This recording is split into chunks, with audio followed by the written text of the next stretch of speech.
I thought you said that they could hear us during this. What? Okay. I think they can. Oh, That's they definitely can.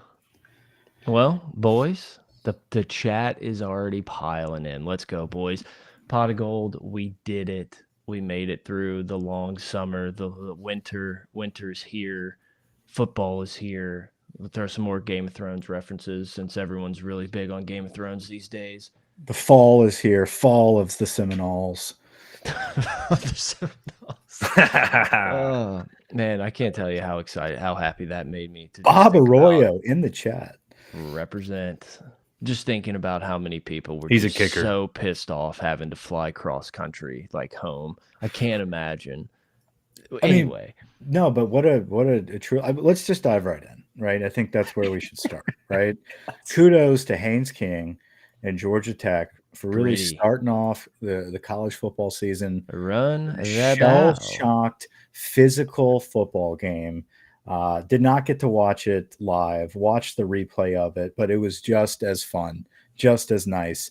But that's honestly got to be Haynes King's highlight of his career, right? That did it. Yeah. I don't know how much he did, but yeah. I don't know what.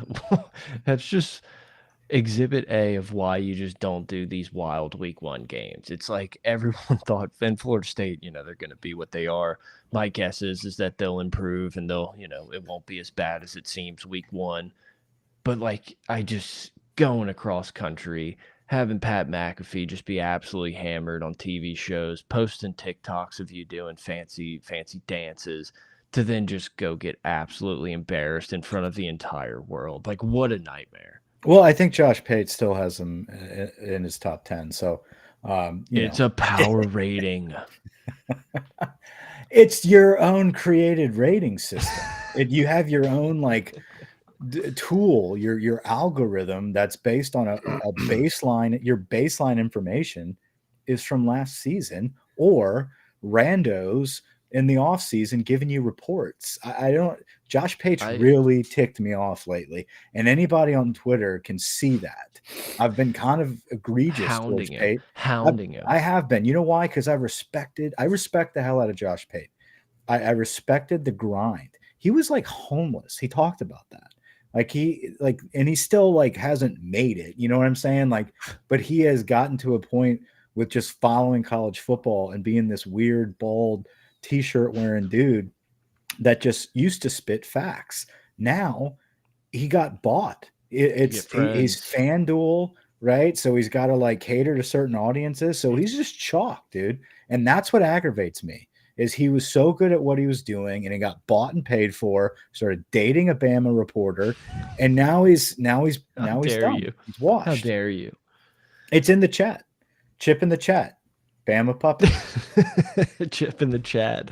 We do have Chip in the chat who said he was ready to give us any facts that we needed on the fly. So you better be ready over there. Get those fingers warm. So, should we tell this Gerald funny story? I mean, Gerald is somebody that's in our chat 24/7, and he just dropped a big chapter book on us. So let's give him his due. Funny story. I went to buy a new truck at Rainbow Dodge Jeep in Covington Friday. The salesman walks up talking to me. I noticed the SEC champ ring and natty ring, and it was Derek Dillon who sold me my truck. Derek Dillon, next year is the year. Dude, we did love ourselves some Derek Dillon. He had some big time plays. He played at Pine. It was like a random Kentwood area cat that played at a smaller school, and I thought he was going to be at least somebody that would contribute on special teams. Didn't seem like always joked about him, but he did have a couple big plays. I can't remember the play Derek Dillon had. It may have been Chip in the chat. Give us a fact check here. Derek Dillon's big play, was it against Auburn in 2018? Auburn or Florida? He had a big crossing. This was like a Danny Etling crossing. I think it might have been Burrow. Was it 29 or was it the 19 game? Wasn't 19 Auburn? Definitely Derek Dillon wasn't playing over those cats. Yeah. Let's see. No, it wasn't the Auburn game. He did play at 19. He had 2 touchdowns. Mississippi State. Yeah. Auburn. Gerald got it. Gerald's on it. Chip in the 2008. Yeah, chat. one catch, 71 yards against Auburn. That was it. Yeah. So wait, back I'm to so Florida excited. State. Hold on. Back to Florida State. As you know, sure. Who the fuck am I thinking? I guess I have some in-laws that went to Florida State. I guess. Got to see them after the game on Saturday. Didn't watch it with them, thankfully, but hung out with them after. And I heard excuses. Oh no, jet lag. No, wasn't even that bad. I mean, I would say it's just well, you know, Georgia Tech, they got some good transfers, and you know, our guys, and you know, just I was like, wow. I'll tell you, we're gonna point to Georgia Tech getting transfers, and look who's spending millions of dollars in the portal in recruiting. You know, in Florida State. As much as I would like to pile on, I do kind of feel bad for Florida State fans because they felt like they were finally back. And then you weren't there. I do not feel bad one bit. You were not there. You weren't there last year. You weren't there. I was, but no, just like in general, like, yeah, they're assholes, like whatever. If you go read their message boards, it's bad. But they like actually were back and then didn't catch the playoff, got absolutely destroyed by Georgia, and now lost to Georgia Tech. Like, I almost feel bad because you've just been sitting in shit for so long outside of a little Jameis Winston run. And then you finally think it's like we're Florida State again. We're going to compete, and then you did have a 6th season. They were done.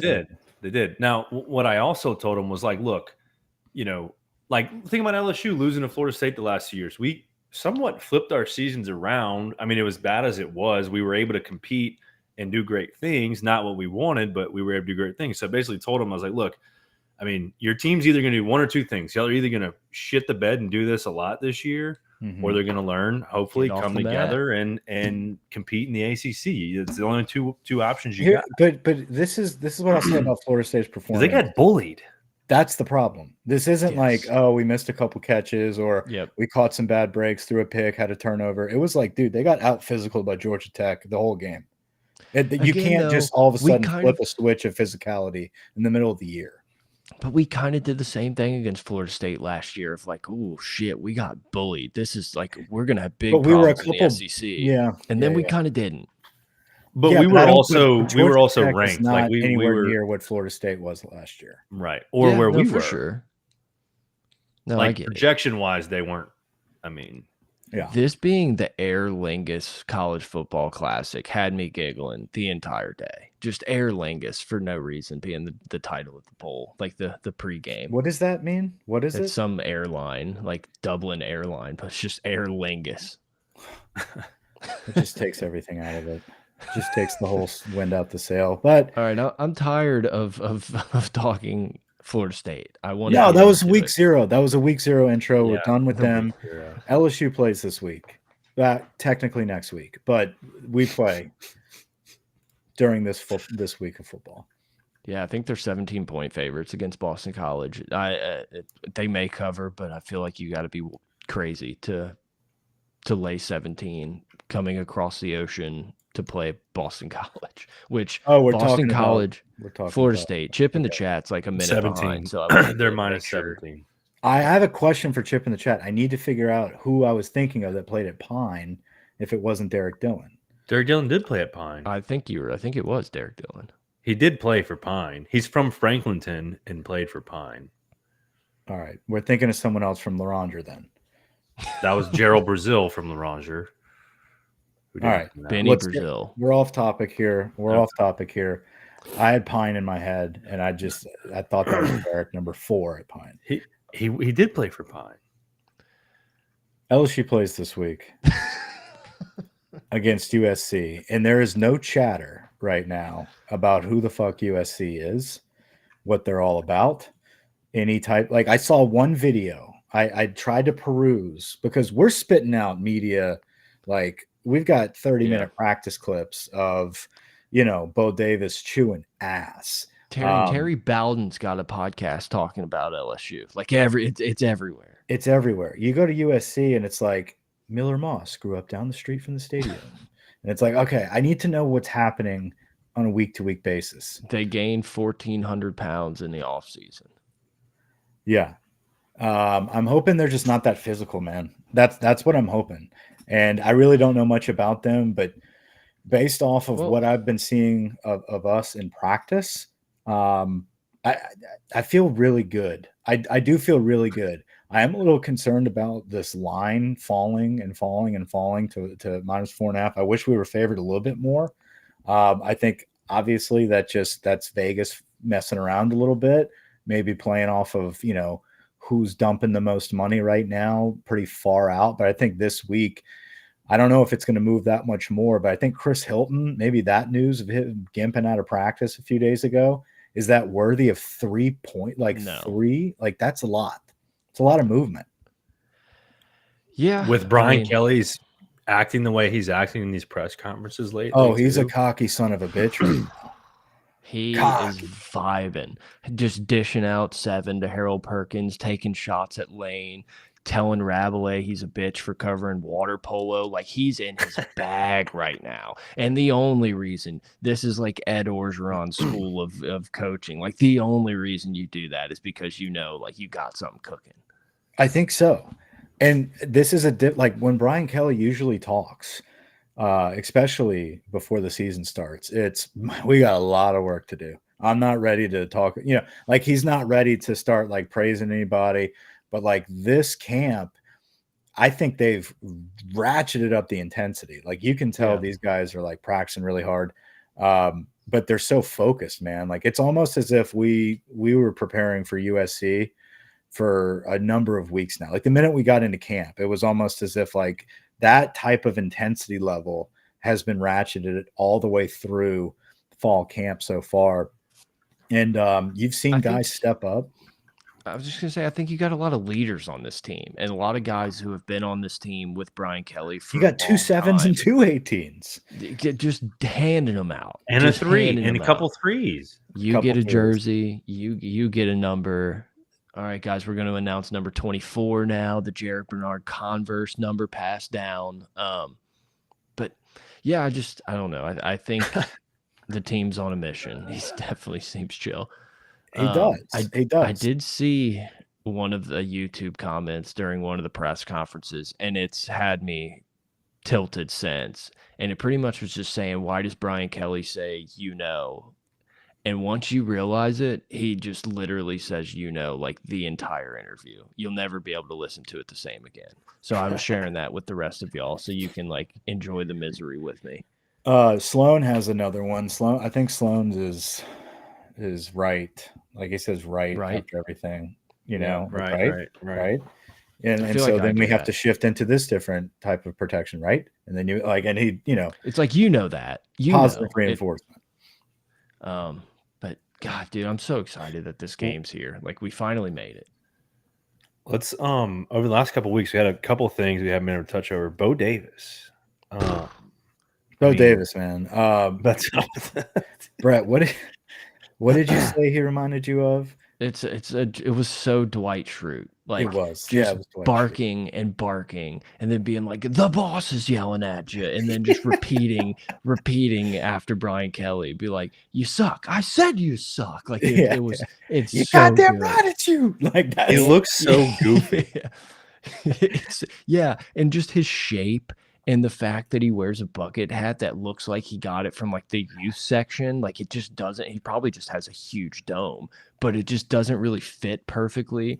And it's just like, how about getting a sniff of those fucking sweats, man? What the fuck would that guy be doing if he wasn't coaching football? Like he's so funny. That's what dude, you could say that about every D-line coach in the world. It's very at true. Any level. Very true. At any level, from James Triforis at St. Paul's all the way to Bo Davis, man, a D-line coach. If they're not doing that, they're not doing anything. Nothing makes me. You know what he too. Go ahead, Grant. I was gonna say he kind of looks like that homeless guy that runs around New York, like breaking into Barstool headquarters with Alex Stein or whatever. yeah. That's kind of what he looks like. I just love that you got like the younger guys like Baker who take would be exactly like us, like take full advantage of all that sick Nike gear. I mean, shit, I'm wearing one of the hoodies now, the cut off. I'm like, Baker's just looking so fresh. And then this dude's wearing the same sweatshirt that they've been giving out since the 70s. And it just always cracks me up that there's just football guys like that. They're like, no, I like Champion. I like the Champion thick jacket. Yeah. And some like cotton pants, and that's it. Like it just, I don't know. Give me the Football Nike guys are sweater so from funny. '85, and I'm never. That might be the same one he had in the early 2000s. Probably the same one. And it's just like Baker's wearing like these sleeveless hoodies and just like, looking so fresh and decked out. And then there's that guy. I mean, dude, it's like he looks like he could be an equipment manager, and you're like, okay, yeah, that's fine, like whatever. And he is the best in the absolute business. That's the best part about it. The other man that's getting high praise for being the best in the business, Kevin Peoples, more and more every week, people are saying this is the steal hire of the offseason. And it would be such a pleasant, just breath of fresh air if we go into this opening game.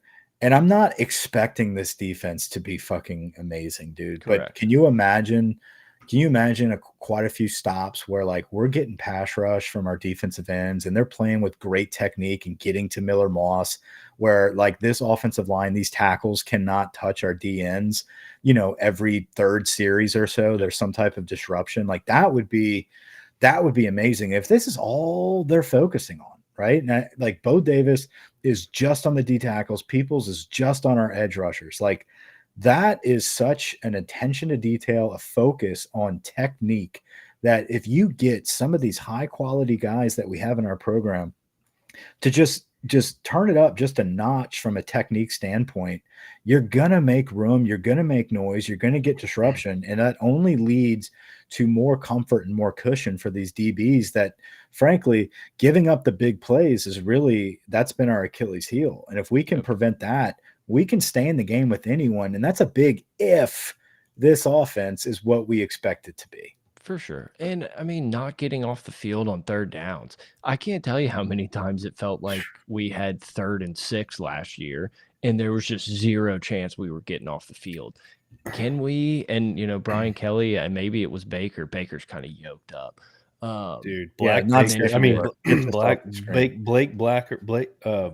Baker. He's yoked up for sure. What do you think he's doing with his left arm versus his right arm? Makes you wonder. Picking up smart waters. That was brilliant. That or what Brian Kelly? No, what Brian Kelly did. Okay, well, you are brilliant, Mike. But thanks, man. Back to defensive line. Can we get some sort of pressure on third down? Brian Kelly, I think, mentioned in the press conference, like, we're going to manufacture the pressure we get. We're going to blitz a lot. Hopefully that works out and some of these dudes can make some plays and get off the field. I think this defense is going to be, at minimum, more fun to watch. They're going to get a few more stops. I really think they're probably going to force some more turnovers than we've seen under Brian Kelly. But like you said, it's like we're not going to be the best defense. Like we're still going to have to outscore a lot of these teams to win games. And I think no matter how good our defense ends up being this year, USC is going to be able to move the ball and score some points. Like this is not – Lincoln Riley's never had a bad offense. So it's like I don't think we're going to go in and win this one 45-12, 45-14. Like they're going to score. And I don't think that means our defense still sucks necessarily. No, this game is won with our running game. If we can establish the ground game, which we should be able to. Can we? We absolutely should be able to. Now, Frazier's nicked up. He's questionable this week. So what does that mean for Tyree Adams? Probable. Yeah.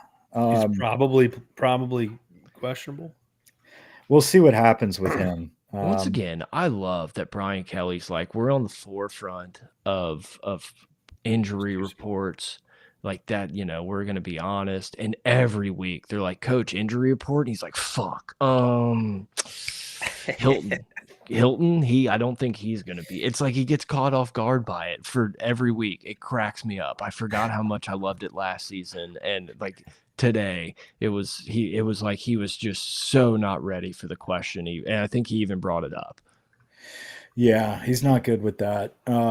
And I think maybe that was like his way a couple of years ago of like making a concerted effort to like improve himself when it comes to like injury reports, because he just doesn't get it right.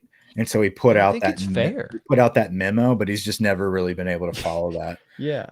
It's one of those things you volunteer for work, and then 3 days in, you're like, I'm really not going to do that. Like, I'll show up to the meeting and I'll bullshit 15 minutes on like where we're at, but I'm really not touching this. Yeah, man. Do we know? This is the question I was going to ask. Have we confirmed whether it's Sean or Shone Washington? Because Moscona, it sounded like they were saying Shone in that video that he was yeah, getting but bitched at. but most of our coaches, if they were pronouncing Sean, They they'd probably have say that Shone. Southern, You know what I mean? Like, you I'm can't, pissed off. Yeah. you know, and It's like one of those names they can mess up on purpose. Like they're just gonna mess it up. let's go Shone. You know what I mean? Like, Well, if he's not doing the right thing, they're gonna if call you're him barking Sean. if you're barking at a Sean, like it gets drawn out to like Shone.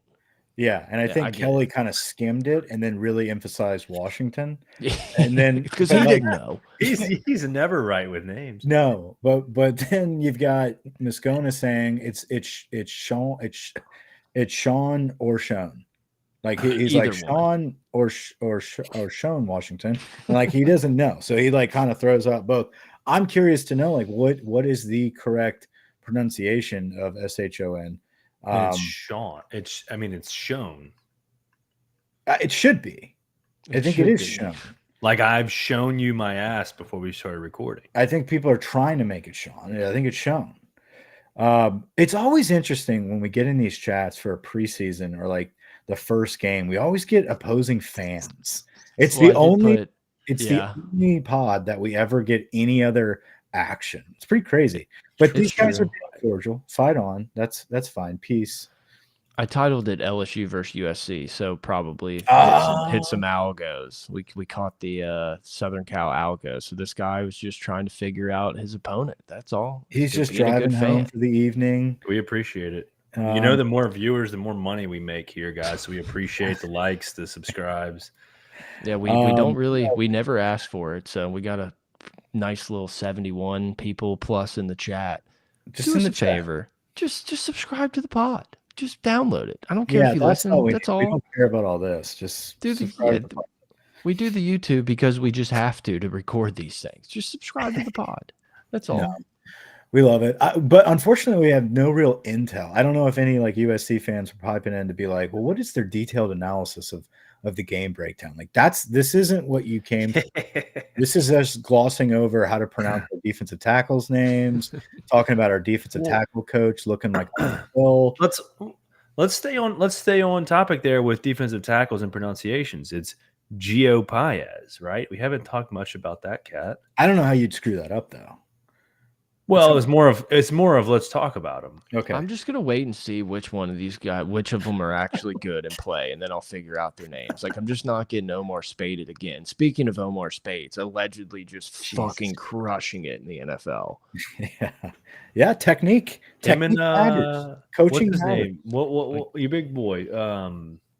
Mason Smith. Mason Smith too. Yeah, graded out. Well, that one at least is fair to me. It's like, well, this dude is like a sick athlete. Whereas but we got in here and looked like the slowest player on planet Earth. But don't you feel like we wasted? Oh yeah, obviously. But we didn't have a defensive line coach for like 4 years. Fucking. I'm not even gonna give Michael's Pete Jenkins joke. Just let that one sit. what visiting angels? We had the visiting angels bus pulling up to the fucking facility every day, dropping off Pete Jenkins. But like, that's true. He wasn't driving there. Somebody dropped his ass off. Fucking Ed was like, "Fuck, man, I guess I got to keep bringing this dude." Even yeah, it was Ed. Ed brings him to the facility, just honking at 4 a.m. in his driveway. In one of these bad boys. Oh fuck! Oh man, I love this podcast. This is who was dropping them off every day, Mike. One of these guys. Yeah, 100%. The rumor of his demise was not exaggerated. Yeah. So let's talk about Chris Hilton tweaking his ankle a little bit. what are your thoughts on Kyle Parker being the immediate next guy up? Kind of a curveball opinion.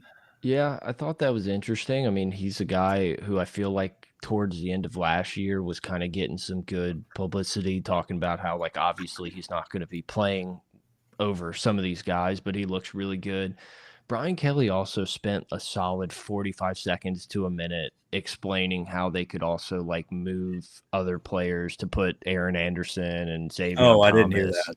I didn't even listen. So that No, makes I mean, more sense. I didn't know if it was just, Hilton's out and then our next guy up is Kyle Parker. It's like, well, I'm I sure thought those all kind of he equal. he did pretty much say, like, if you're asking directly who's like the next man up, it's probably Kyle Parker, but also like we can move Kyron here and start playing Aaron Anderson. You know, he kind of gave, I mean, it's worth a listen. He gave what a pretty that tells decent me answer. is if Kyle Parker better show up, and if he can, that helps us out tremendously. If not, we've got to start moving too many pieces around. I guess the biggest concern with Parker, the only like reservation is people are worried about his hands because like any Just not great. Yeah, well, I think that was some of the reports early in camp. The problem with this kicker is his foot is terrible. He doesn't have a foot. No, but he drops that many balls. No, it wasn't that many. I think it was just like we're so competitive at that position. He had a couple like two. He had a couple drops, and it was like during the viewing period of the media, and there was like, okay, like Kyle Parker's got a little dropsy situation, and I think that was really the extent of it. So I'm really just kind of stirring up nothing. But to Chip's point, I think he is the direct backup on paper at like X or whatever the case may be. And so he's obviously filling that void. But at the end of the day, I feel like Cortez Hankton and Sloan have really manufactured this whole camp by shifting around the ones, twos, even, into some of that third deep rotation with the receivers to be ready to go with the ones at any position. And I think they have flexibility to do so. So if Parker is not on par with what he needs to do to perform, we have a number of receivers that can be plugged into any position. And at the same time, if we're not really cutting it with just missing out on one receiver, we've got many options at tight end where we still have a receiving threat from all of them, all three of those guys. This is the best tight end room we've had, top heavy talent wise, that I can remember. Yeah, that's kind of where I was going to say. I will say that Pimpton and Trey Dez have not done anything yet. Correct. But this is all hype. Mason Taylor is bona fide. He's a guy. Pimpton, I mean, the last podcast we did was the first day of camp or maybe the week before. And I sat here and said, I'm out on Pimpton because of what I saw in the spring game. Fast forward a few weeks later, he's the talk of the camp, coming out of the offensive side of the football with Trudez Green. Yeah, I think outside of Kyron Lacey, there's just reps available. Like, they're going to give these guys shots, and whoever kind of steps up is going to get more of them. And then you mentioned it. I was listening to Shea Dixon, and he said someone on the team told him Trey Dez was going to play in every game. Like, this is not hey, week 6, you're going to start seeing this guy in, like, he's going to be on the field. And the same thing kind of goes for Pimpton. I'm telling y'all. You getting after him? No, I'm just saying. I hate when people do. I could see, like, it's a very obvious thing. Like Trudez Green coming into this offseason, it was like, this kid's a freak. He's gonna have to see the field at some point. And then the minute camp opens, and they're like, yeah, let's just say like 14 is making some serious plays, and Brian Kelly's mentioning him. You knew that week 1, that going into now game 1, the talk of the town is this is going to be the freshman. Like, he is who we thought fucking wacko. Who was the nut job? Gilbert. Tariq Gilbert. Now I feel bad because I really think he does have mental issues. It was like sometimes, but that's who we like. That's what Trudez Green's going to be. I'm so shocked that's what Pete's can do to you. I'm so shocked that like Trudez Green is the type of guy that we have not been able to get to campus. Yeah, like he would have picked basketball and went to Duke, or picked baseball and done it. Like, we got a guy that is just a freak of nature that you're like, man, if we can just if we can just give them the ball. And like now we have the type of offense to give freak athletes like that the ball to make it fun. You know, What to is his fun, what fun is to his? watch. I know he's 6'7". What's his weight? 245 according to the roster. Yeah, dude, 6'7", 245, and the dude can fly. Yeah. Wait till Moffitt gets his hands on him. I mean, think Dude, about 2'7", that's all I've 260. been thinking about lately. Yeah, Is guys like him and Moffitt. keep that speed at like 255, that's ridiculous. Yeah. That's going to be absolutely impossible to stop. Well, Either I way, it's just also the intangibles for a basketball player like that of, you know, those light feet, Jimmy Graham. great hands, soft hands. Like I don't need them to block, you know, like just Antonio chip the Gates. end and roll out and do what you do out Unfortunately, there. right now we do need him to block. I know, but I'm not this year. I'm not asking him to be that blocker. Yeah, Like, I know. we're gonna ask him to do it, but I'm not gonna get pissed when I see him whiff because I don't feel like that's part of his game yet. Yeah, I mean, he should do it, but Well, and he's probably the third option blocking wise. So it's like he's probably not going to be in there unless it's some very weird special formation and we're going to run out of it. what I'm excited to see is I do think this is going to be a very run heavy football team. I think we're going to really pound it behind this offensive line with Josh Williams, Caleb Jackson, and a steady dose of John Emery. I think those three are all going to equally get a steady dose of the ball. Eventually, somebody's going to break away as the clear cut number one because all three of those Number guys 18. are talented. Right. But the fun part about this now shifting into like a more run heavy offense is that when it's time to throw the football, it's not going to be like John Diar's running a corner. It like or just a quick curl route. Like we're going to have studs at receiver and tight end to truly get creative, to get really well designed play actions developed.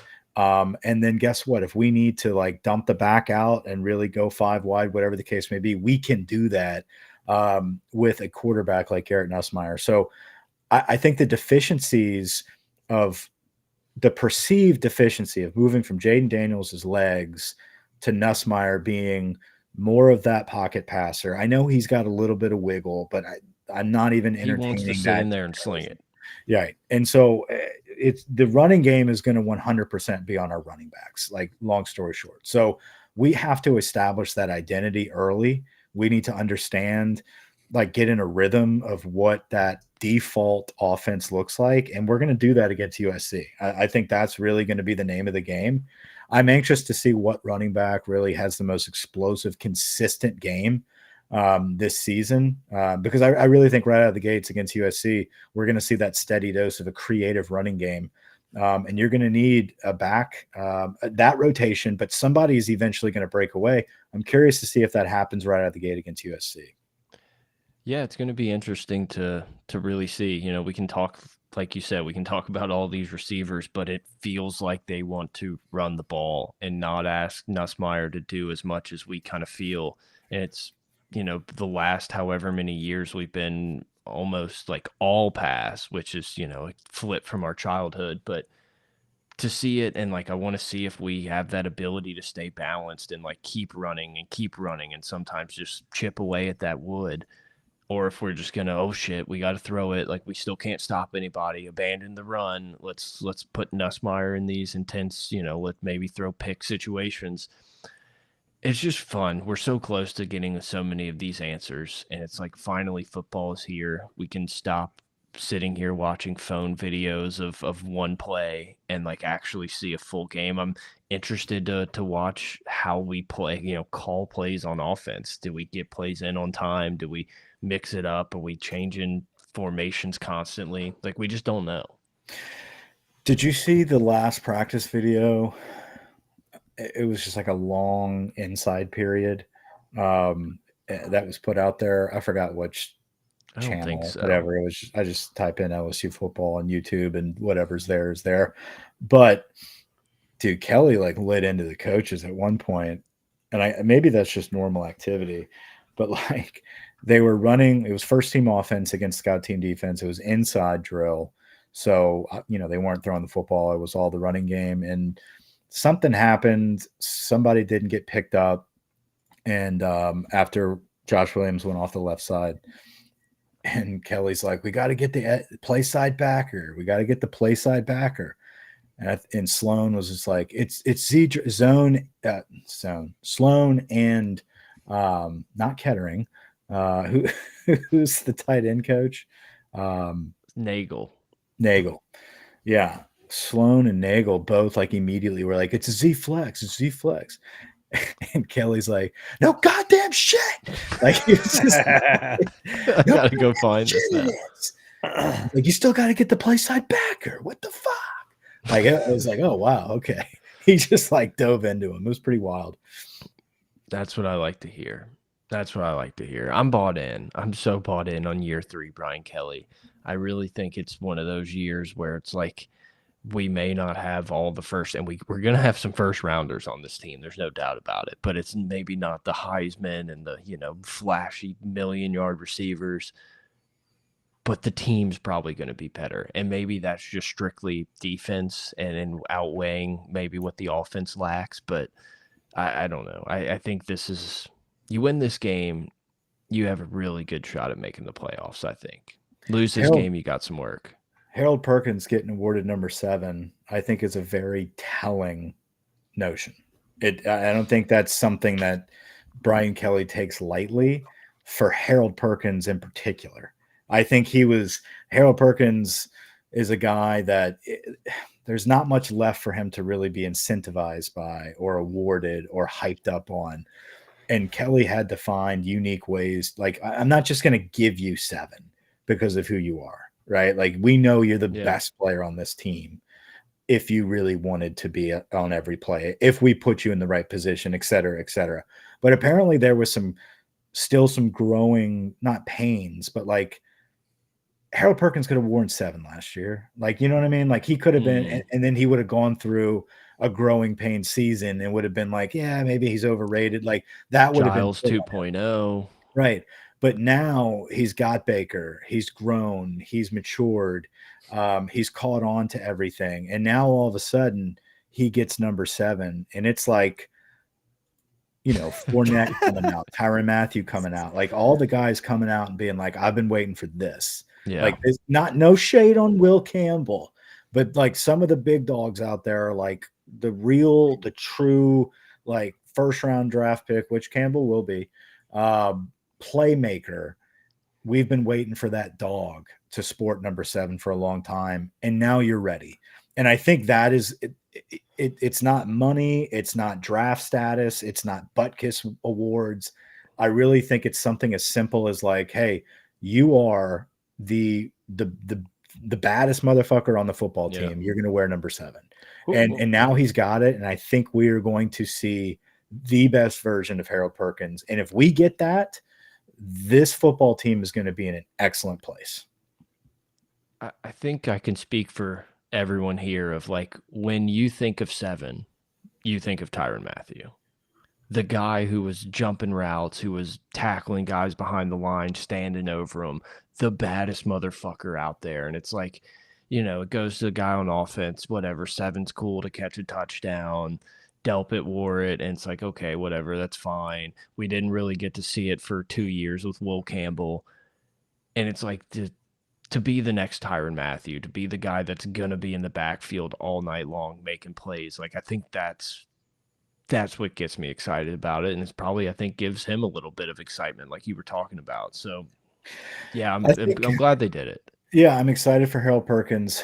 I'm excited for Bo Davis and Kevin Peoples to coach up this defensive line. I'm optimistic on their turnaround. I think that's the biggest improvement. Yeah, I think the biggest question mark is going to be defensive back. I still like, you can convince me right now with practice reports that linebackers and defensive line have improved, and they're still not going to be incredible, but we're going to get stops. We're not going to get pushed around the line of scrimmage every single drive. But then you can say stuff like, oh, Ashton Stamps is looking like a dog. PJ Woodland is deflecting everything. Our safeties are stepping up. That's the only group that I'm like, yeah, but I really need to see this firsthand. Like Brian Kelly saying, we've eliminated the big play. Yeah, but we're still playing Lincoln Riley week 1 and they haven't been tested yet. You know what I'm saying? Like that's what worries me, is that I don't want it to become a snowball effect, because it is going to happen. We are going to get thrown on. Is it going to be the whole game? I hope not. But there will be periods where this is still a young, like those two DBs, if it is Stamps and Woodland, which I know that there's quite a rotation on the other side of Stamps. But if it is those guys, they're still young. Like, these guys are still learning and they still need time to develop. This could be their week-to-week development year, but you have to go right out of the gates against, I don't know who USC is man for man. I know Zachariah Branch is incredible. I know Miller Moss is a smart quarterback that can make the plays. Is he the same type of quarterback that Lincoln Riley's been successful with, the dual threat, #1 draft pick, Heisman Trophy winners? No, I don't think he's on that level. If he was, they wouldn't have named him the starter like 3 weeks ago. You know what I mean? Like, he would have been the clear-cut go-to guy going into this. I still think he's going to be really good, and I think Lincoln Riley's going to have a good offense. It's going to be a tough test. That's the point I'm trying to make, is this is not going to be a simple, we're going to lock them down, play man, and we're never going to get beat. We're going to take our hits. We're going to take our lumps. The silver lining is, can we prevent the big plays from becoming the norm throughout the game, right? And like snowballing. Like, let's lock down, let's make some deflections, let's get some pass rush and force an interception. Can we get one turnover? And then build on that for the season. It doesn't need to be some flawless game against USC, but let's have some highlights. Let's have some third down stops. Let's get the win, a close victory by playing balanced offense, and then let's capitalize on that momentum throughout the season and see where we're at, come October, November. Yeah, we got to get some pressure. Like, help the corners out. Make it to where they only have to cover for 3 seconds and not 5. Like, if we're not going to get any pressure, USC is going to score all day. Like, we have to be able to get some tackles for loss, get in the backfield, make some noise, and then, Chip in the chat, make the fucking tackles. Like, be in the right spot and just make some tackles. If we eliminated 50% of all the missed tackles last year, we would have probably been in the playoffs. We would have been good enough to win a game, to stop Alabama one fucking time and get the ball back. It's like, can let's just believe in Baker. Like, can Blake Baker be the guy? We have the best fucking coaching staff we've ever had, and that's saying a lot. We've had a lot of dudes roll through. But if you're going to tell me we have Frank Wilson, Bo Davis, Blake Baker, Corey Raymond, go down the fucking list. The only question mark the only question mark is the offensive play caller, and we all think he's really good. But if you made me say, like, what do I know the least about? It's like, if this dude's going to call plays, because I know Corey Raymond can coach DBs. I know Bo Davis can get defensive linemen to at least be fucking do their job. We know that the outside, the end guy is really good at his job. Like, this is an elite staff. Can they fucking coach these guys up? I hope so. We're paying a lot of money for it. I didn't realize this until I'm looking at this unofficial depth chart and the experience of the defense this year. So I don't know if y'all have thought about this, but this is kind of incredible. I already thought about it. I've thought about it before you even thought so if this is this is obviously tentative unofficial depth chart, but you have senior. Your entire starting front defensive line is at least 4th year or more senior guys. So leadership. Perkins is a junior who's played. They've also all been fucking traumatized by Matt House. Right. Well, right. Exactly. So you have some hungry seniors that understand the system. They understand the rules of, the SEC and the unwritten rules, the culture. Then you have, as your backers, Perkins, obviously junior, but's played 1 million snaps. Greg Penn, senior, has played 1 million snaps. The least experience is one side of your corners, because honestly, if you're going to count Sage Ryan, he's been playing for 3 straight years, so you have Major Burns, who's played 1 million snaps. Jordan Allen, he's in his 3rd year. Jordan Gilbert is in his 4th year. You know, you just have a bunch of 3rd and 4th year guys, not many 1-year guys that you're having to rely on. Like, I feel like we've had to do, you know, even when Perkins was a freshman, you like, you know, he made some freshman mistakes, maybe like Game there's been a lot experience of is guys very like important, and that's what this defense. that's a lot of definitely- experience on the starting 11. Yeah, we don't have the excuse of like, oh man, we don't have the experience. It's like either you're good enough or you're not, and it's like then that Right. falls on the coaches to find guys who are good enough for those positions. I think Part of it Swinson, is these guys are going to be a lot better than they were last year. Like, there's just part no of it is doubt just in my figuring mind. out how to be a part of like a SEC team. Like, how do you navigate school and practice and fame and NIL and all these different things? And when you have 3rd and 4th year guys, they've like got the bullshit out of them. They've partied. It's like, okay, now it's time for business. Go make your You know, money. and that's what you hope happens. 2 things. So going off of that, one, you know, one of the most improved guys from the offseason are from the time year 3 of Brian Kelly. The guy that he says has seen the biggest turnaround is Jacobian Guillory, because he said Guillory was just a guy that he just wasn't that good. He just didn't have it. He had all the physical traits, but like Kelly point blank was like, he just doesn't, he's just not it. Right. There was a lot of other like extracurricular distractions, just how he was acting, this, that, and the other. He has matured greatly. Blake Baker even said that. I've seen such a maturity jump from Guillory. He's got all the physical tools. If he could mature and really hone in on that technique, you're going to see somebody that's going to be a really good defensive tackle in the SEC.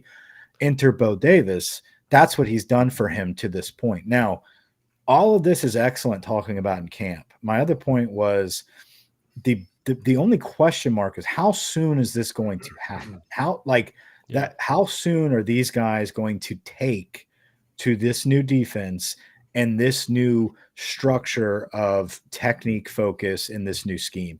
If they can pick that up quickly, you're looking at a very good football team very early, right out of the gate, week 1. Is that possible? You look at Georgia Tech against Florida State. They had to prepare for this Mike Norvell offense, for DJ Uyunglele and all the other guys that they have returning. They didn't have a lot of returners, but they had a lot of depth that was high quality, highly rated guys. They out-physicaled them, and if you look back, that defense was in the right position, making plays, making sure tackles. There was no whiffs. There was like they played sound technique football, and they were in the right position. If we can just be in the right, can just be in the right position out of week 1, our defense should be in good shape right out of the gates. Yeah, I agree. And since the Trojan fans hanging out in the chat, I wanted to know what Brian Kelly's strength is. Is he involved with one side of the ball? I mean, you could say offense, but Brian he's like he's that. I totally forgot. I cut you off to like make a joke and I lost the joke. He's Lincoln Riley. They both coach defense. That was way too long to do that. So go ahead, man. But speaking of but he also mentioned we had kind of glossed over it that Brett has the same exact name as our old defensive coordinator. It is unfortunate. It's great. We nickname obviously he doesn't want to go by Madhouse. That'd be fucking crazy. I'm so bad at podcasting. I'm the Madhouse of podcasters. Yeah, and my name is Trades. I think Brian Kelly's strength is the culture that he brought to LSU, being the leader of the program. I don't know. I don't really care if he's involved. I like that he hires. He's an offensive guy. Yeah, he's an offensive-minded guy, but he's there to bring discipline, structure, and organization to a free-for-all. That's what LSU was at the moment, was a free-for-all full of kids that were not being coached. And then all of a sudden the talent stopped coming. So then you had a mixture of lack of talent with lack of organization.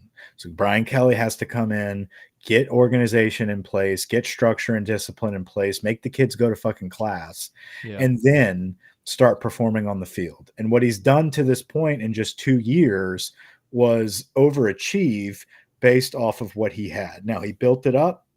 He did flop on defense last year, 100%. He kept Matt House in place. There was issues there, and he threw away a national championship season in year 2 with a ridiculous offense and a Heisman Trophy winning quarterback. Offense is what he focuses on, and it's plainly obvious. He has learned from that. He went out and got the best available in Blake Baker, a guy that's got ties to the program. The recruits are funneling in. We've got the top 3, maybe even the #1 class when it's said and done for 2025, the #1 quarterback in the country, yada, yada, yada. So the recruiting is coming.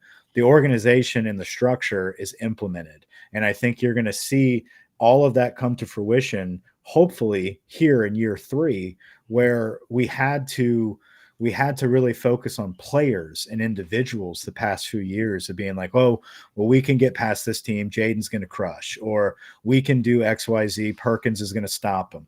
Now we're at a point where, yeah, we've got some studs. We've got playmakers. We got dudes. But the focus is on a collective. It's on the team itself.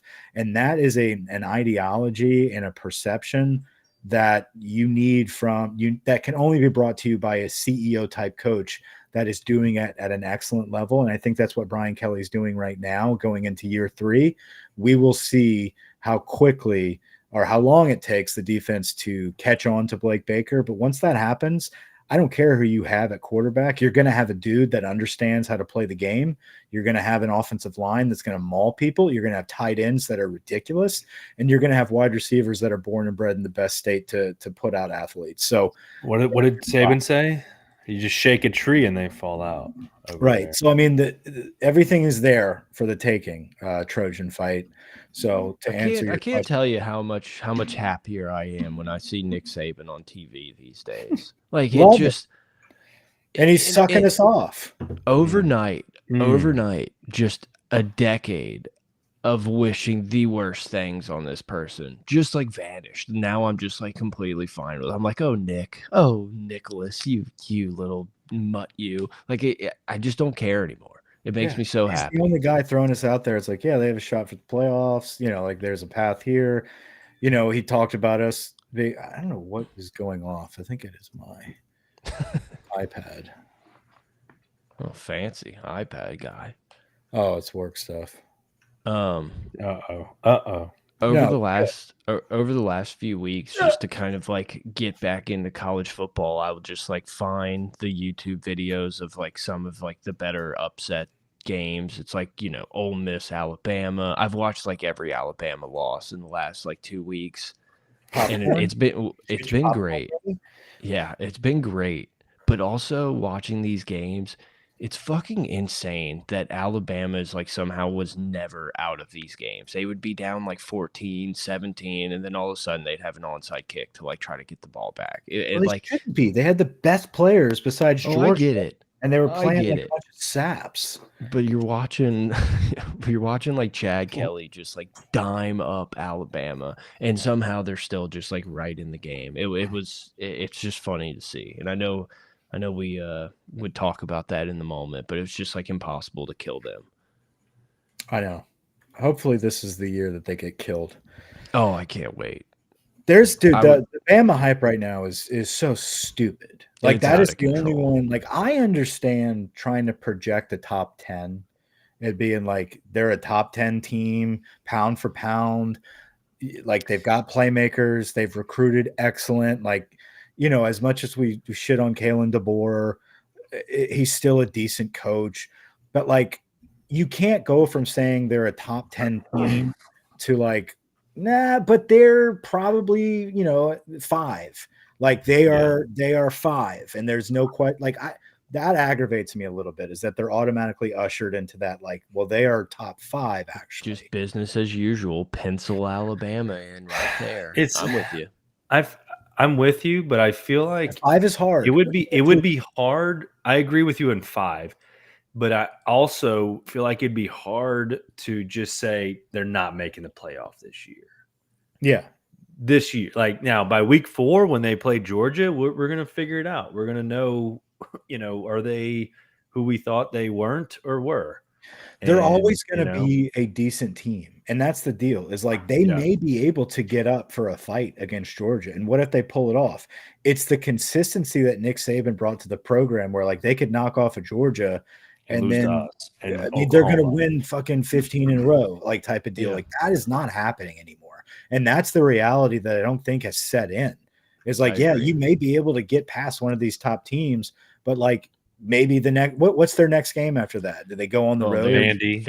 At Vandy. What's the next one? But like here it is. So Georgia's big games are, I mean, Alabama's big games are Georgia, and then they play Tennessee, Missouri by LSU. Yeah. It's like, I mean, they're not going to go, they're not running that table. They can beat any of those teams, but to think that they're just going to like every game be the best and like come out of it, I just don't see it. Like Tennessee can beat them. Missouri, but this is they're just as beatable as they are to beat the elite teams. Like they don't get that Saban bump of like, well, I mean, fuck, man, they're going to win this game. And then you got like, sneaky freeze at the end of that schedule. Always, sneaky Auburn is starting that game too. That game means a whole lot more, but you know, this is the type of year that ultimately benefits Bama. They can lose 2 of these games just like we can and still get in the playoff. And then it's like, okay, those guys have been there before. I'm not saying they will. I'm just saying it's the type of season that everyone gets their hopes up to. What's his name? Caleb. He figures it out. Caden. You know, enough. Kalen. They win. They go 10-2. They make the playoffs, but then he's got a group of players that, you know, they're like, oh, it's the playoffs. We know how to win here. But then it's like, okay, next year, what are they like? Can they sustain going 10-2 every year and making the playoffs that way? I don't know. They're only going to get the benefit of the doubt this year. Like they're going to get one little like grace period if they still fuck around with 2 losses. It'll be an argument, but like maybe they won't. I don't know. But I just think that's everybody else that's getting all the hype in the top 5. I get it. I understand the perception, all the good stuff there. The Bama stuff is what's not right. Chip in the chat says they play Wisconsin. 11 o'clock kick at Wisconsin. Is it at Wisconsin? Who'd you say? Bama plays Wisconsin week 2 or 3, something like that. It's week 3. They play at Wisconsin 11 a.m. 11 a.m. I mean, if you remember the South Florida game early in the year last year, where it's like this random early game against South Florida, like I don't know, man. You go in against Wisconsin, that's a battle, and then you also looking ahead to Georgia. It's the looking ahead to Georgia week, yeah, and then you play Vandy, get a little break, and then you go on your stretch: South Carolina, Tennessee, Mizzou, and then you know you're going to have Big Cat at this game, you know, and Big Cat's going to be there, and he's going to be yelling. And you never know what happens. Let's go back to those rankings. It's very weird to see Alabama at Georgia on ABC. Yeah. Like it's not in week 4. No more CBS. No more CBS. As the kids say, that's wild. Week 4 is wild. It's a movie. It's going to be bussing. That's greatest of all time. Who did this? So Georgia and Ohio State, they're in a tier of their own. I think those are the 2 best teams going into the year. See, I think Oregon deserves to be in that tier. I don't think Texas or I don't think Oregon's defense is in that tier. I think they're good, but I think Ohio State and Georgia's defense is in a different tier than Oregon's defense. I think that's where it drops. I think the offense is absolutely up there. Yeah, that's fair. I disagree. I get it. No, I just think Oregon has just as good a shot to beat Ohio State week whatever they play as Ohio State does to beat them. That's all. Okay. That's it. I'm not arguing. No, I like that. I think you're right there in that, and I agree with you in the sense that the gap between Oregon and Texas is larger than the gap between Oregon and Ohio State. That I can agree with. And so, so that could be their own tier there. I think Ohio State, Georgia, Oregon, Texas, for those 4, though, I think that is the easiest 4 to say deserves to be in that top category. I think the conversation about rankings begin after that. I think that's whenever the true conversation of like who is who, because you could have people arguing Bama, you could have the Ole Miss arguments, you could have the Notre Dame argument. The Penn State stuff is whack job. That's the one that is really throwing me through a loop, is that I've seen people with Penn State at all the way up to 5. That's crazy. Is throwing me through a loop. Who's on their team? How many times do we have to watch this movie before we can figure out how it ends? Yeah, I can get. I'm not saying I'm with it, but I can get the Bama argument. I can get the Ole Miss argument. I can get the Notre Dame argument. I can't get the Penn State argument. This is their schedule. Penn State. Yeah. Listen, Penn State at West Virginia this week. That could be a game. That's how out I am on Penn State. But also, God, that's disgusting. I don't know. You have 2 games all year. That's gross. Wow. We would have. Wow. And who's to say is USC a game? Like, we're sitting here. But this is even more of a case to not fucking give them a top 6, 7, 8 ranking out of the gate, because they're not going to do anything all season. Like, everyone else is going to beat up on each other, and Penn State's going to be there fucking playing Maryland. Yeah, that's what's crazy. We'll see what happens with Notre Dame. It's really up to how healthy is Riley Leonard, and can he get the ball moving for them? Because I think Marcus Freeman's going to have a decent defense.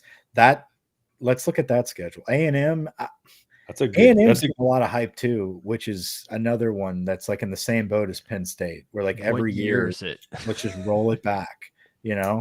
Let's roll it back. Penn State and Texas A&M, just put them in there. Top teams that literally never have a chance. Yeah, they have Notre Dame plays A&M right out of the gate. That's going to be a great game, though.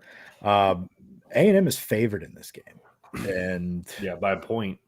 Yeah, but if Notre Dame loses this game, they're still great shot at the playoffs. I mean, we just saw Florida State. I mean, there's a bunch of other teams that could upset them, and then you got USC. Like, you know what I mean? Like, there's they could finish out strong. I think they're going to need to do that. I think they're going to have to win out. They don't have a choice. Yeah, huge. Notre Dame goes 10-1 or 11-1, whatever that is. Like, they're obviously in. Right. But Notre Dame's also the team that's going to lose to Georgia Tech or lose to Stanford randomly. That's true. Georgia Tech. Oh, wow. Yeah, Georgia Tech's in there. They're good now. Georgia Tech's going to end up being fucking awful. Watch. They're going to not beat anybody for the rest of the season. And it's just going to go back to who? The rankings or Georgia Tech's schedule?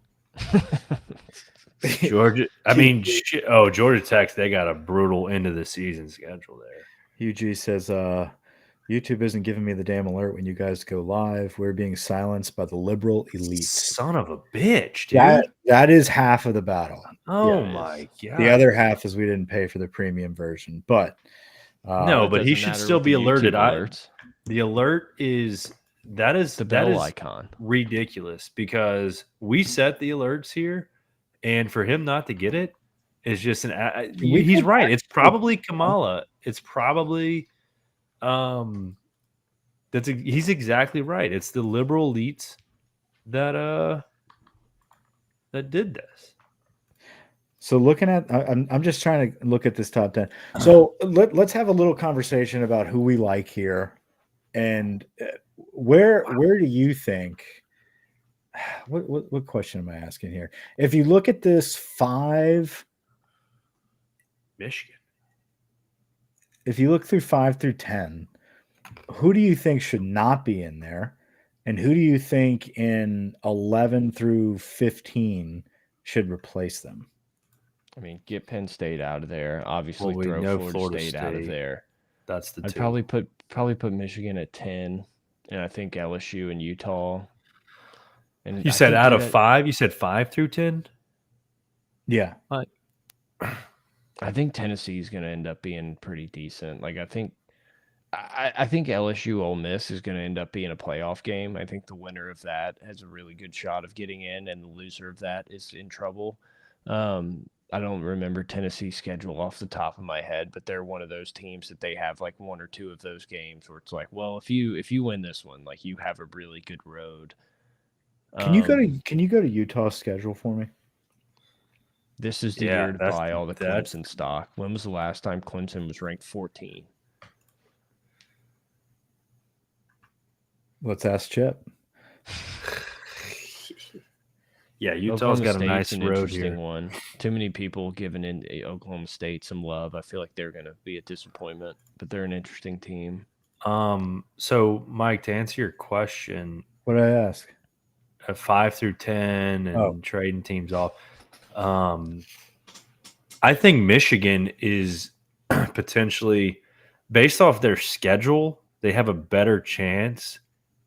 I know they have a lot of, I guess, violations. I'm not talking chances. I'm talking power ratings. I know, and I think Michigan is closer to 5 or 6, as well. I agree with you on that. I think their defense is going to be lights out. Yeah. They return a shit ton on defense.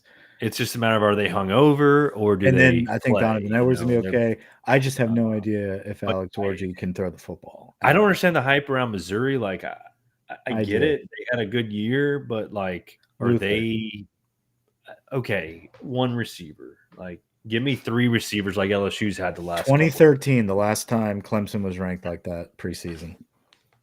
Thank you, Chip. Was that that was like Taj Boyd? Yeah, that's when we fucking gave them their entrance. Jeremy Hill. Who Colton? He's probably talking about Michigan. Colton's talking about Michigan. Okay. Oklahoma. I feel like Oklahoma's gonna surprise some people and they'll be all right. Oklahoma's just got a brutal schedule. Like, Oklahoma's going to be the best team in the country that has like 5 losses. I think from 16 on up, Oklahoma LSU to end the year is going to be a wild game. It's going to be wild. Depending on if anyone has anything to play for. I agree. Depending. But like, I feel like Oklahoma is one of those teams that it doesn't matter. Gators. Like, it's the end of the year. They're gonna do something. Venables got them coached up. Yeah. I think they played Bama the week before. So if that's one of those, like, they just got shit on by Bama to have their like 4th loss of the season, like, let's pack it in. I don't know. Wait, who's Colton Mack said the Gators have a lot of experience? Oh, they're going to be the worst team in the history of the Gator program this year, right? Their schedule's 80% of that's their schedule, though. He's out 6-6. Bayou Billy. Let's talk about Michigan. So if we're moving on from that, I think LSU deserves to be closer to that top 10. I think they are a better team. I think we could swap with Missouri and I'd be okay with it. But I also feel like apparently Utah should be 9. I mean, but I think I don't know. I think it's fair from the outside to be like, yeah, we're not sure about LSU. They've lost so much. Their defense was abysmal. Like, I'm fine being 13. Yeah, I'm fine. I think we're the better. But like, if we're talking power rankings, I think we should be around the 8th spot for the best team in the country. Rankings. I think we could beat Notre Dame. You know, I think we have a good chance of beating Ole Miss. Like, I think we're in that tier 2. We just don't really deserve to be given that. So then, preseason. with the week 1 games, if we do beat USC, you know, where does that catapult us? 10, 9. Yeah. I mean, Florida State's obviously out.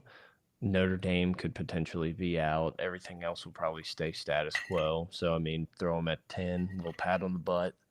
Yeah, a little ass tap. Hey, scroll down for a second. Who's after Oklahoma and Oklahoma State? Kansas. Yeah, so the top 15, in my opinion, those are your squads.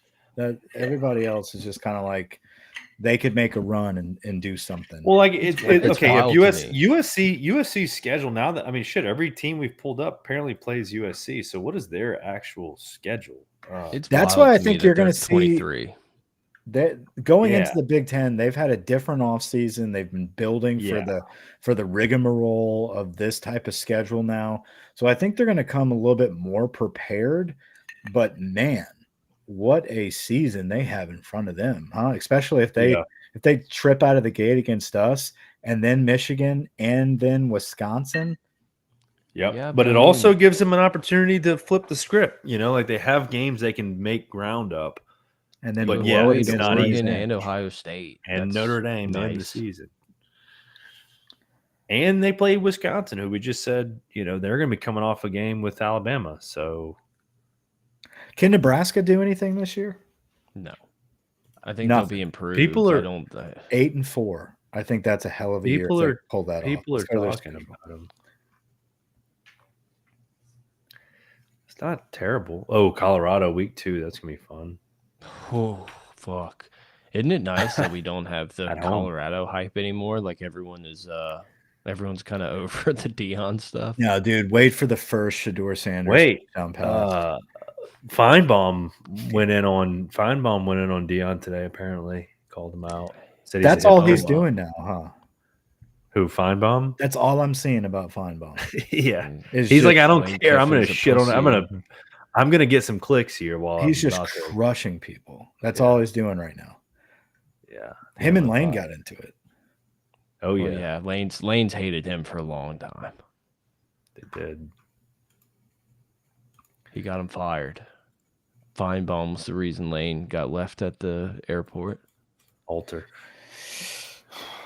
We're here. How do What's we the feel Thursday about? game?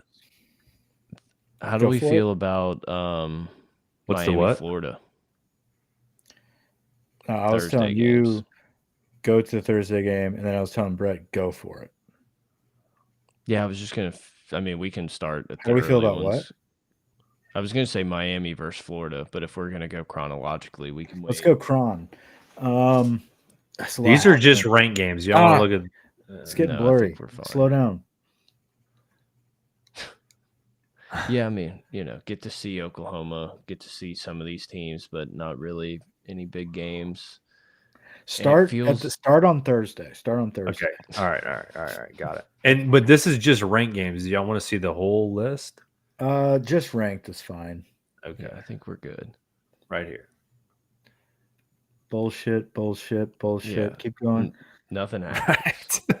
Bullshit. There actually is a ton of. I was putting together the watch schedule today. Believe it or not, there's a lot of games. Hold on. You're almost there. All right, go to Saturday. Just a little scroll. There we go. 11 o'clock. Clemson and Georgia. What's the line? What do we got? What's our action? 13 and a half.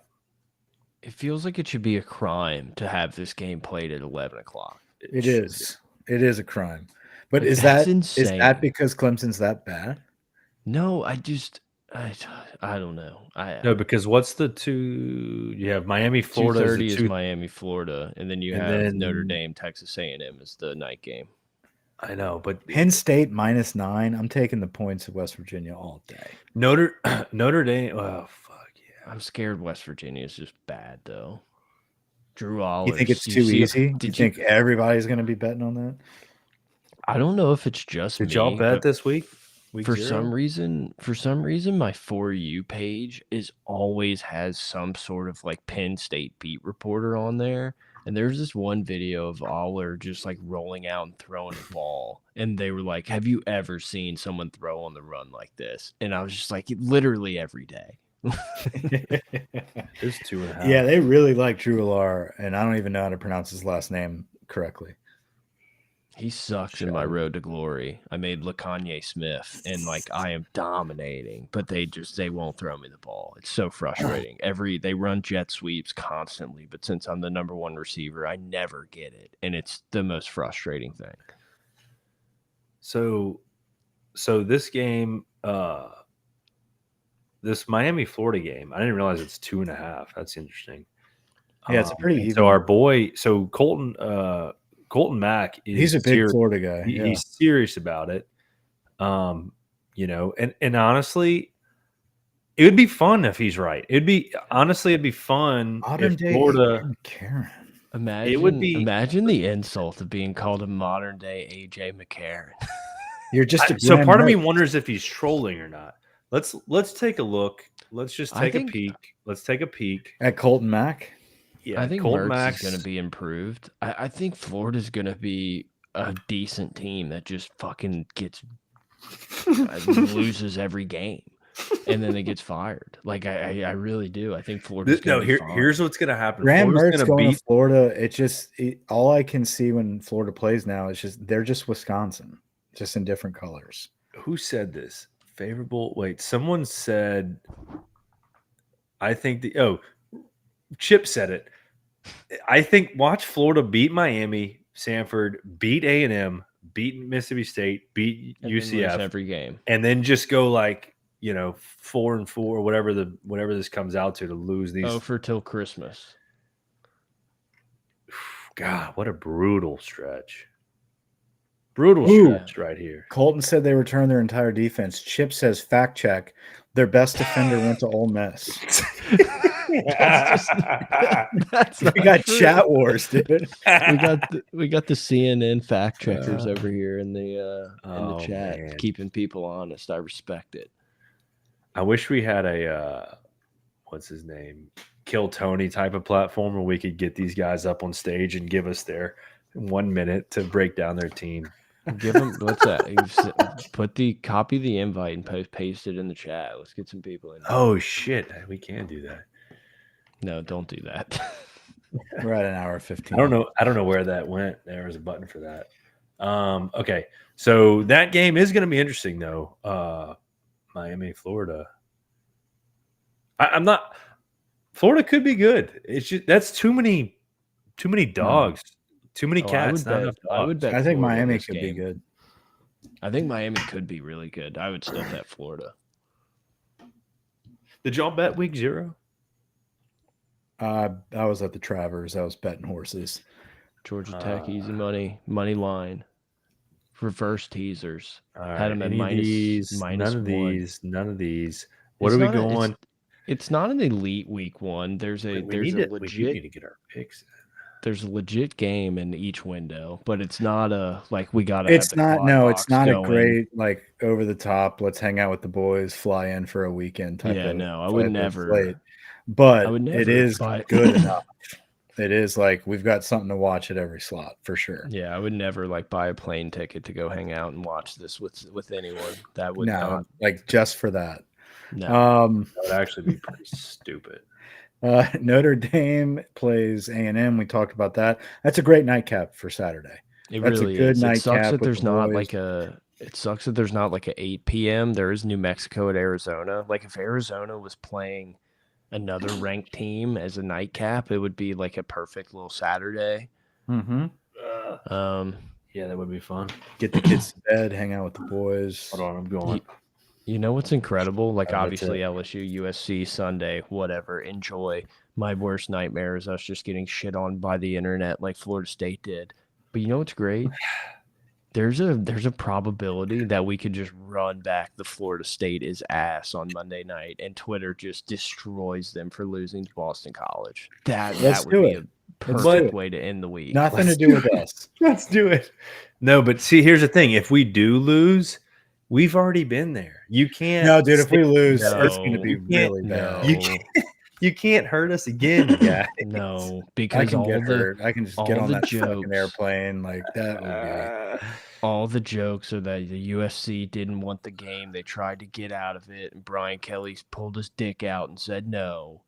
And then if we lose, it's like, haha, you lost to the team that didn't want to play. Brian Kelly dances on players. Like it's gonna be a full like just Josh Pate will come right after me. That's the type of guy he is. He bookmarks randos and he calls them out on his show. Like people with like 10 followers. He's like popping his paper and being like, let's go back to the well on this one and see what Troy from Mississippi had to say. And then he like calls people out and gets it. Like he is literally just like the polished Brandon Walker. That's so funny.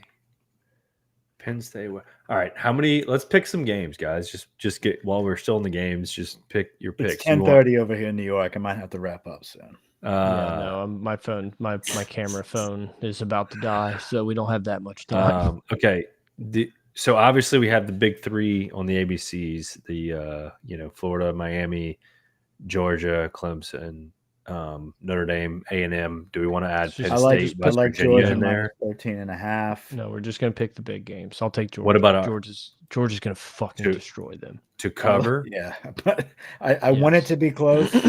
I'm wishing it into the universe, but I got Georgia. I'm rooting for Clemson. As I'm watching game day, I'm talking myself into Dabo. Bring your own guts. Like I want. All right, so we're all going with Georgia. Money to Georgia minus 13.5. Yeah, right. That's the pick. Yep. Okay, I'm on it too. Miami, Florida. It was. Wait, we skipped the West Virginia Penn State game. Oh, do y'all want it? We can do it. Let's do it. I love that Penn State, West Virginia +9. West Virginia, you know what's crazy? +9. Okay. I don't know who refreshed last, but you and I are looking at the exact same page, and I have Penn State minus 8.5. Really? Yeah, I don't know. I had 10.5 yesterday. I would take West Virginia also. I'd ride with Mike on that. Now it's updated to 9. Mountaineers. West Virginia. Brett's got West Virginia. Well, I guess I'm gonna have to do Penn State. Give me Akron plus 49.5 at Ohio State. How about who was that? Delaware? Who Hawaii? They covered one of those teams. Miami at Florida. Miami's minus 2.5. Ugh. I mean, yeah, I give really me Florida. I feel like Miami's gonna win this game, but just looking at that, I feel like you kind of have to take Florida. All right, I'll take Miami. God damn. And then Mike and I are the Notre same. Dame. I don't like this. We're gonna have to call an audible on Saturday, Mikey. That's all right. I like Notre Dame here. You like? Oh, it moved to 3. Holy shit! Yeah, give me Notre Dame +3. I'll take Texas A&M. Ooh, that hurt. I will be rooting for Notre. I don't even know. I'm taking Notre Dame as well. Yeah. No, dude, you like that Elko first game? It's gonna be rocking. Place is gonna be fucking rocking. They're gonna just home cooking. The refs are paid off. But can you do that to Marcus Freeman? Do we want to add? Yeah, I want to add one more in there just for schlitz and giggles to have 5. Do we have any other game? Well, it's these two probably.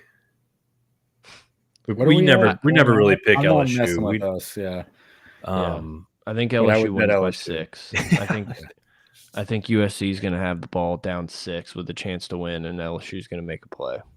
Down 7 and down 10 and they score a touchdown. Get the 2-pointer. Fucking Polian comes out of from the sky, and he calls the best onside kick return ever. Is Boston College take me? Is Boston College any good? The only thing I know about Boston College is they are in every fucking playoff of any video, any of mine. Like they are in the playoff every year. It's insane. All right. So the person who wrote the script is a big BC fan or something because they are literally in every one I see. So what do y'all want? Wait, you know what? I don't know. You were on a roll, kind of guiding the show for it, and then you really answered questions. Well, no, I have it pulled up. Boston College, Florida I know State. It's great. I keep going. I mean, there's just zero chance. Florida State could come back and win by 35. There's just zero chance I'm laying 16 after watching what I saw. So I would blindly take Boston College and be happy with it. Where is it? At Florida State. Yeah, until we can see DJU throw the ball worth of shit, we're just not laying 3 scores. Can't do it. Can't win with them. Is that a wrap? It feels like Mikey's tired. Oh, I'm picking Florida State, by the way. Me? Tired? Yes. Yeah, I'm good, guys. So who are we picking for the Heisman?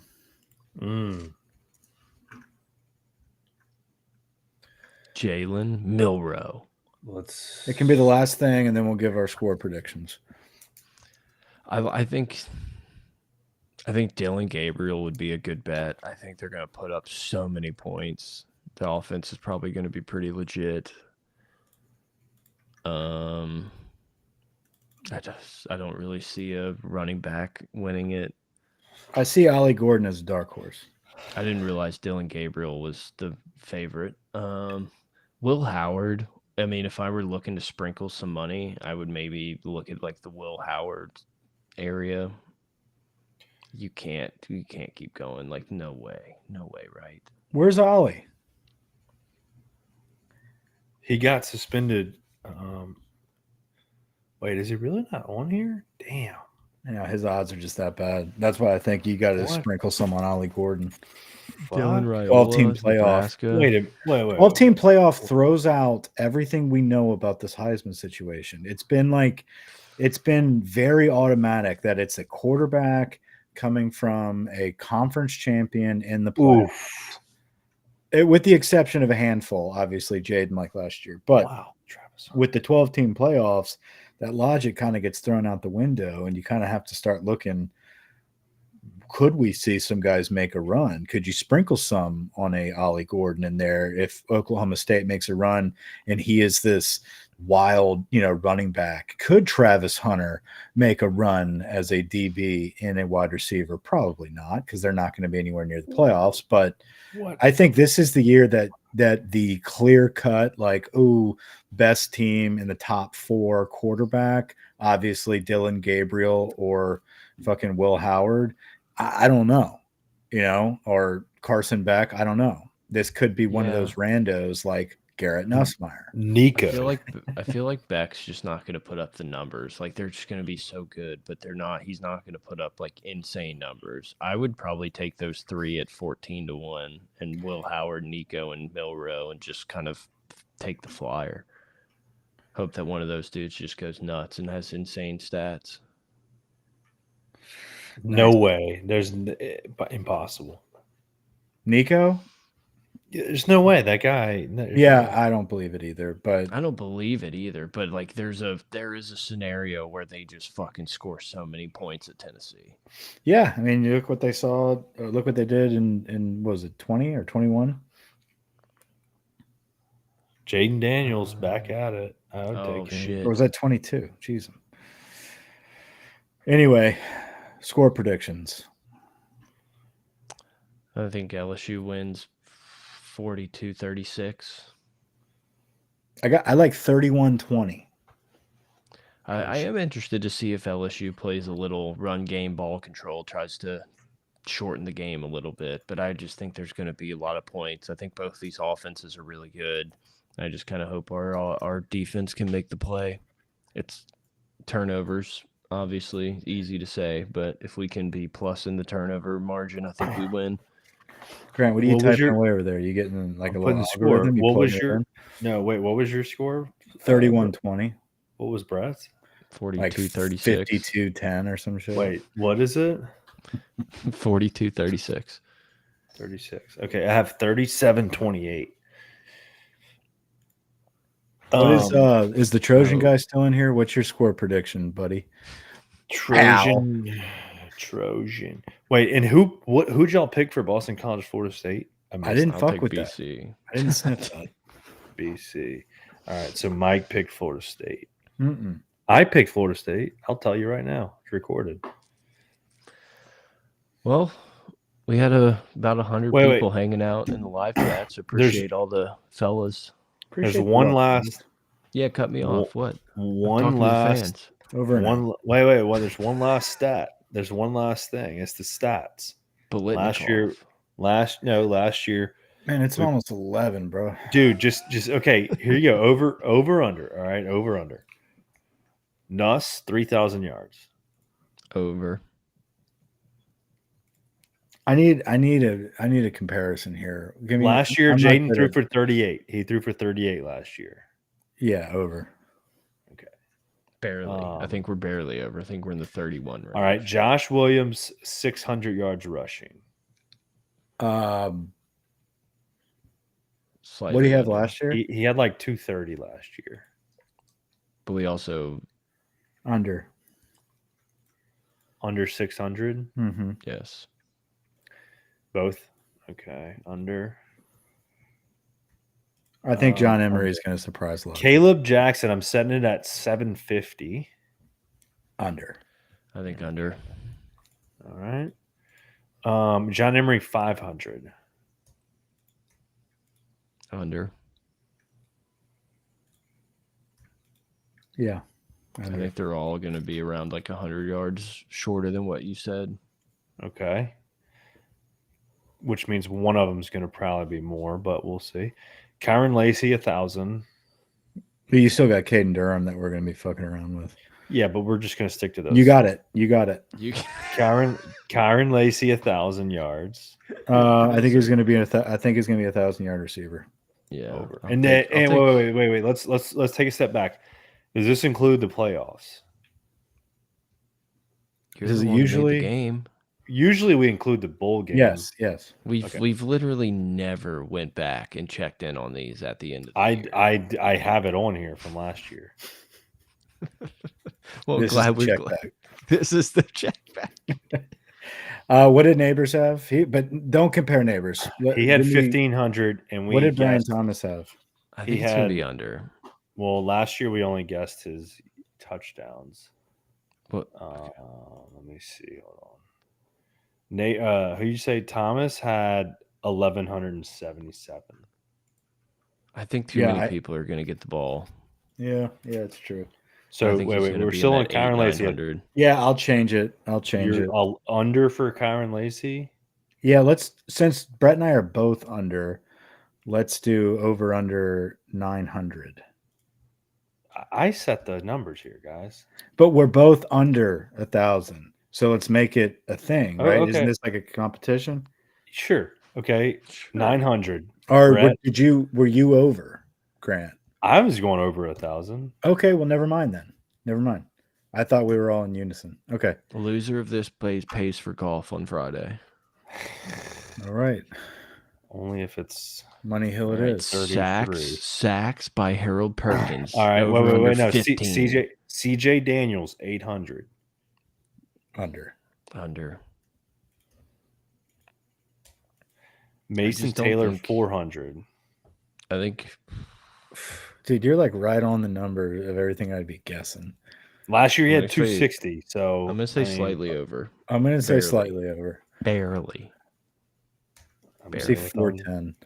Aaron Anderson total touchdowns scored. Where are you? 3.5. I'm making this shit up too. Over. He's gonna play McNeese and Derek have like Dillon. 6 touchdowns. Yeah. All right. Well, again, before I was rudely interrupted, everyone in the live chat, appreciate it. Hit the subscribe, do all that fun stuff that everyone else asks you to do. We'll be here all season, hopefully with a dub. Not fight on.